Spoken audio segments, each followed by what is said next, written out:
Good morning class. पिछले lecture में class 12th में हम करंट इलेक्ट्रिसिटी पे चर्चा कर रहे थे। आज हम बात करेंगे करंट इलेक्ट्रिसिटी की बेस्ड ऑन न्यूमेरिकल्स पे और करंट डेंसिटी के बारे में एक बार आपको फिर से समझा देते हैं। तो बच्चों के डाउट्स थे कि करंट डेंसिटी नहीं समझ में आई, आइए देख लेते हैं। पहले करंट डेंसिटी से ही स्टार्ट करते हैं। देखिए करंट डेंसिटी आपने डेफिनेशन लिखी ली है, मैं उसको सिर्फ समझा रहा हूँ।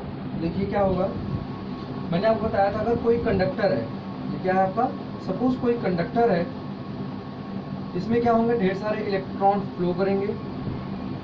इलेक्ट्रॉन का फ्लो जो होता है हमेशा इलेक्ट्रिक फील्ड के अपोजिट डायरेक्शन में होता है। अगर हमारी इलेक्ट्रिक फील्ड इधर है तो इलेक्ट्रॉन का फ्लो किधर है, इसके अपोजिट डायरेक्शन में।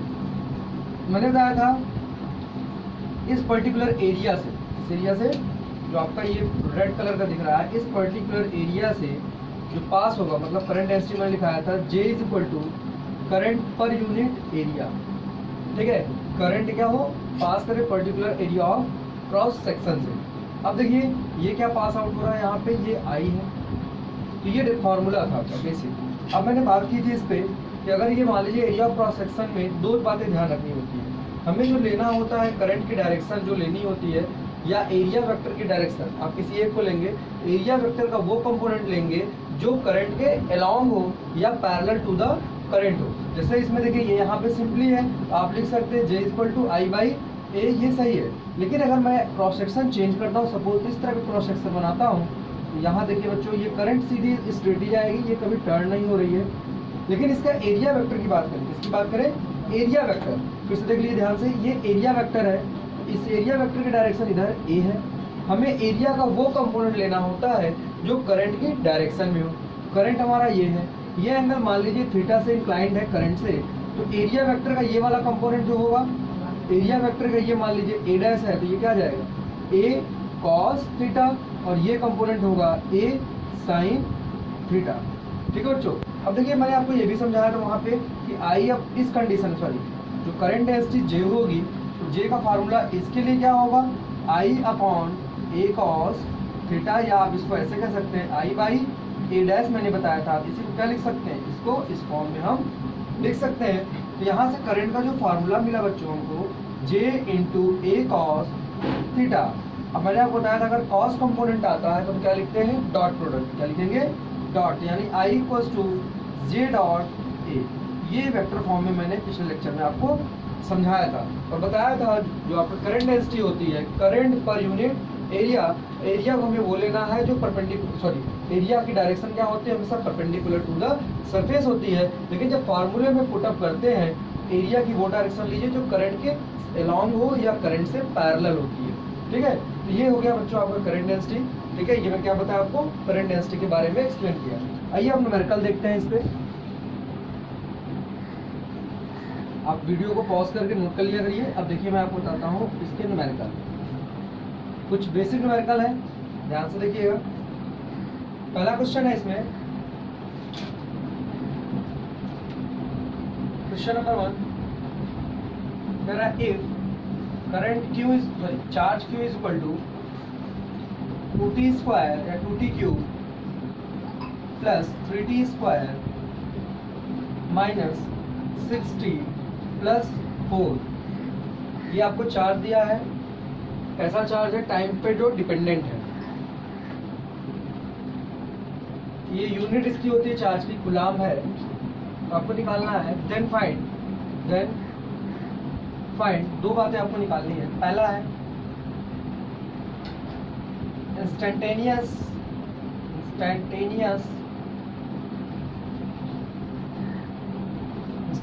Current at t is equal to 1 second. कहाँ पे निकालना है हमको, टाइम कितना होगा, t इक्वल टू 1 सेकेंड। दूसरा जो निकालना है एवरेज करंट, I एवरेज, यानी आप लिख सकते हैं एवरेज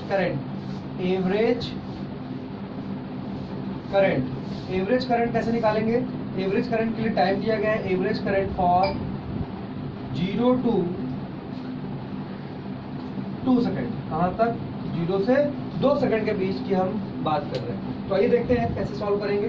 चार्ज हमको दिया है, तो बच्चों इंस्टेंटेनियस का फार्मूला मैंने बताया था, आपको क्या करना होता है, I इज इक्वल टू, आप फार्मूला लिखेंगे यहाँ पे आप लिखेंगे I इज इक्वल टू, क्या होता है formula, D Q by D T. अगर याद हो आप पिछला वीडियो देख लीजिएगा। I इक्वल टू क्या होगा, D Q by D T. यहाँ देखिए Q के रिस्पेक्ट में क्या है, आपको T के रिस्पेक्ट में चार्ज को डिफ्रेंशिएट करना है। तो आप लिखेंगे D by D T of, function हमारा क्या है चार्ज का, 2t cube plus 3t square minus 6t plus 4, ये दिया हुआ। अब इसको हम क्या करें, डिफ्रेंशिएट करें। बच्चों जिनको डिफ्रेंशिएशन नहीं आता वो डिफ्रेंशिएशन का वीडियो आप देख सकते हैं, बाकी आपने 12th क्लास में हो तो आपको ये सब आता है आई थिंक। यहाँ पे अगर डिफ्रेंशिएट करेंगे तो कितना आ जाएगा, 3t का 2t क्यूब का होगा 6t स्क्वायर, इसका करेंगे 3 2 जा 6, ये हो जाएगा 6t, और ये क्या होगा माइनस 6 प्लस ये 0, कांस्टेंट का डिफरेंशिएशन क्या है 0। अब देखिए यहाँ पे आपको आ गया function 6t square plus 6t minus 6। आई की वैल्यू कहाँ पे देखनी है हमको, t इक्वल्स टू क्वेश्चन में बोला है 1 सेकंड पे, कितने टाइम के लिए देखना है 1 सेकंड। तो बच्चों देखिए आई इक्वल्स टू कहाँ देखना है, t इक्वल्स टू 1 पर, तो 1 सेकंड के लिए बोला गया है तो 1 सेकंड की वैल्यू रख देते हैं, यानी 6 इंटू 1 का स्क्वायर प्लस 6 इंटू 1 माइनस 6। तो यहाँ देखिए कितना आ जाएगा 6 प्लस 6 माइनस 6, तो ये देखिए कट जाएगा, कितना करंट आया 6 एम्पियर करंट फ्लो कर रहा है किस समय में, t इक्वल्स टू 1 सेकंड में। तो देखिए बच्चों इसके बाद आपका दूसरा पार्ट है, आप इसको नोट कर लीजिए वीडियो पॉज करके, फिर मैं आपको दूसरा पार्ट आपको समझाता हूँ। Note it.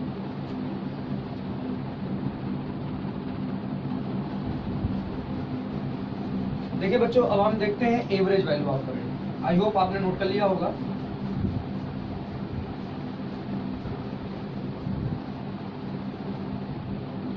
देखिए दूसरे पार्ट में कह रहा है एवरेज करंट, आपको निकालना क्या है average value of current basically, कितने टाइम के लिए 0 to 2 सेकेंड। यानी कि आपसे कह रहा है आई एवरेज का बच्चों फार्मूला मैंने आपको बताया था, यहाँ लिखते हैं delta Q by delta T.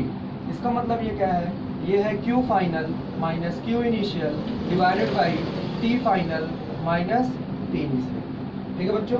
अब देखिए क्यू फाइनल चार्ज यहाँ पे क्या होगा, जो हमको फाइनल चार्ज कितना है 2 सेकंड पे देखना है, कहाँ पे देखना है Q2 माइनस, और कहाँ देखना है इनिशियल कितना है Q0, टाइम कितना हो जाएगा T फाइनल आपका हो गया 2 माइनस 0। तो बच्चों आपको फार्मूला मिला Q2 माइनस Q0 बाई 2। अब यहाँ पे Q2 निकालेंगे तो देखिए यहाँ पे Q as a function of time दिया हुआ है, तो Q2 की वैल्यू क्या होगी, Q at T equals to 0 पे पहले देखते हैं, कितने पे 0 पर। जैसे ही यहाँ 0 मैंने रखा, 0 का क्यूब प्लस 3 इंटू 0 का स्क्वायर माइनस 6 इंटू 0 प्लस 4। ये वैल्यू बच्चों t इक्वल्स टू 0 पर कितनी आ रही है, 0 पर आ रही वैल्यू 4 कूलम्ब चार्ज आ रहा है। फिर देखते हैं q कहाँ पर, t is equal to 2 second के लिए, तो 2 सेकंड के लिए देखिए वैल्यू क्या आती है 2 इंटू 2 का क्यूब प्लस 3 इंटू 2 का स्क्वायर माइनस 6 इंटू 2 प्लस 4। आइए सॉल्व करते हैं, तो ये हो जाएगा 2 की पावर 3 8, 8 2 जा 16, 2 की पावर 2 4, 3 जा 12 प्लस 12, 6 2 जा 12 minus 12 plus 4।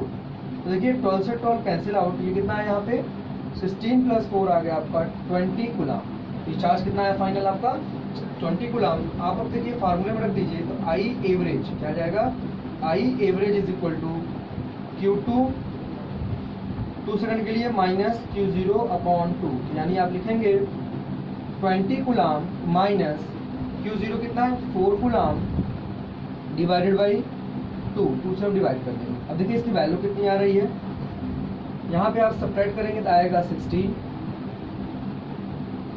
Minus 16 divide by 2, यह आ जाएगा आपका 8 एम्पियर करंट फ्लो करेगा। ये आपकी क्या है, कौन सी वैल्यू है, एवरेज वैल्यू ऑफ करंट है। तो बच्चों इस टाइप के न्यूमेरिकल अगर आपको मिलेंगे तो आप अब सॉल्व कर लेंगे। ठीक है, हम आते हैं नेक्स्ट क्वेश्चन पे। अगर आपको यहाँ पे मैंने क्या दिया था, चार्ज दिया, करंट पूछा, अब इसका रिवर्स भी किया जा सकता है, करंट दे दे और चार्ज आपसे पूछ ले। आइए हम उस तरह के क्वेश्चंस को देखते हैं। आप वीडियो पॉज करके इसको नोट कर लीजिएगा।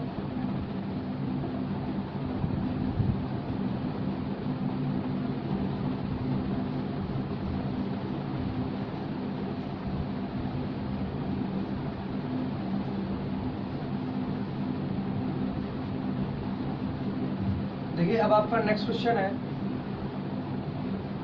क्वेश्चन दिया है इफ करंट I क्या दिया है, current I is equal to 3t square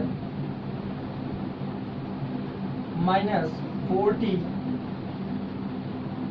plus लिखते हैं 3t square minus 4t sorry plus 4t minus 2। आपको दिया है current as a function of time दिया है, आपसे पूछा क्या है,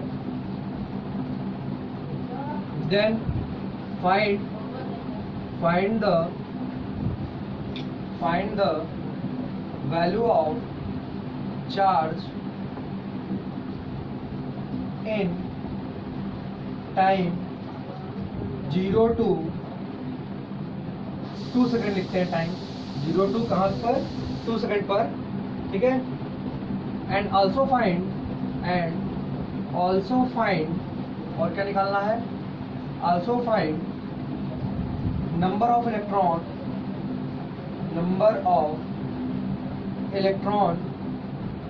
flowing in a conductor, number of electron flowing in a conductor for this given time। इसकी हम बात कर रहे हैं this given time, ठीक है बच्चों। क्वेश्चन नोट कर लीजिए, फिर आगे सॉल्यूशन कराते हैं। देखिए बच्चों, अब इस क्वेश्चन को कैसे सॉल्व करते हैं, हम अपने आते हैं बेसिक डेफिनेशन से ही करेंगे इसको।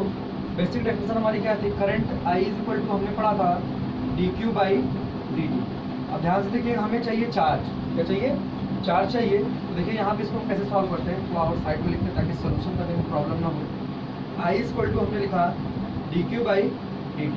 इस बार जो करंट है वो फंक्शन ऑफ टाइम दिया हुआ है, हम क्या करेंगे, टाइम को करंट के पास ले जाएंगे। तो देखिए क्या है, दिस इम्प्लाइज दैट आप लिख सकते हैं dq is equal to I dt। अब देखिए दोनों वेरिएबल पार्ट है, हम इसको क्या करें, इंटीग्रेट करें, और लिमिट हमको कहाँ दिया, टाइम की वैल्यू 0 to 2 सेकंड में हमें निकालना है। तो देखिए यहाँ पे इंटीग्रेट करेंगे, यहाँ पे भी मान लीजिए 0 पर चार्ज क्या आ जाएगा, मान लीजिए सपोज 0 ही आ रहा होगा, Q पर क्या निकालेंगे, हमको यहाँ Q निकालना है, ठीक। यहाँ पर टाइम है 2 सेकंड। बच्चों ये हमारा एजम्पशन है कि 0, अगर टाइम आपका 0 है तो वहाँ पे हम लिमिट लिए हैं क्या, 0 आएगा चार्ज, और 2 सेकंड पे Q आ रहा है, हमें टोटल निकालना है इन्हीं के बीच। इसको जब डिफरेंस इंटीग्रेट करेंगे तो ये वैल्यू आ जाएगी Q, लिमिट लगाएंगे 0 to Q is equal to, यहाँ देखिए फंक्शन लिखेंगे 0 to 2। I की वैल्यू क्या है आपका, I की वैल्यू है 3t square plus 4t minus 2, और ये क्या हो जाएगा t। बच्चों इसको इंटीग्रेट करना है, इंटीग्रेट करने का मेथड मैंने आपको सिखाया था। इसको इंटीग्रेट करेंगे 3 बाहर आ जाएगा, और ये आ जाएगा t स्क्वायर का इंटीग्रेट हो गया t cube by 3, limit 0 to 2 plus 4 को बाहर लिखेंगे, t का इंटीग्रेशन हो गया t स्क्वायर बाई 2, यहाँ आ जाएगा 0 to 2 माइनस 2 कांस्टेंट बाहर, तो यहाँ पे dt का इंटीग्रेट करेंगे तो आएगा t, यहाँ लिखेंगे 0 to 2। अब बच्चों इसको सॉल्व करते हैं, तो पहले हम क्या लिखेंगे, 3 से 3 ये कैंसिल आउट, 2 1 जा 2, 2 2 जा 4, तो वैल्यू क्या मिल गई हमको, यहाँ देखिए वैल्यू रखेंगे तो आ जाएगा 2 का क्यूब माइनस 0 का क्यूब एक ब्रैकेट में, प्लस यहाँ देखिए 2 कांस्टेंट बाहर है, यहाँ पे 2 का स्क्वायर माइनस 0 का स्क्वायर माइनस, यहाँ देखिए 2 बाहर, फिर यहाँ लिखेंगे 2 माइनस 0, ठीक है। अब इसको सॉल्व कर लेंगे तो ये कितना आ जाएगा 8, यहाँ देखिए कितना आ रहा है 2 2 जा 4 और 2 जा 8 प्लस 8, ये आ जाएगा 2 2 जा 4 माइनस 4, ठीक है बच्चों। यहाँ देखिए कितना आ गया, 8 माइनस 4 करेंगे या 16 माइनस 4 कर देंगे, कितना आ जाएगा 12 कूलाम चार्ज आपको मिलेगा। यहाँ लिमिट लगाएंगे तो Q माइनस 0 आएगा, उसके बाद ये वैल्यू क्या आ जाएगी Q, यानी Q की वैल्यू कितनी आ रही, Q की वैल्यू हमें आंसर मिला